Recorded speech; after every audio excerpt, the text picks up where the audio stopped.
Nakita mo na ba ang iyong forever?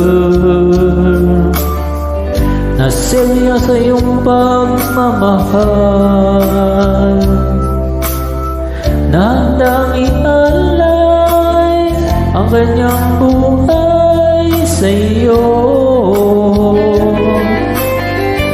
Bihira na ngayon ang may forever,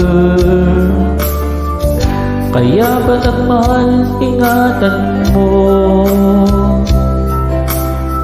nang hindi matulad sa nangyari sa iba.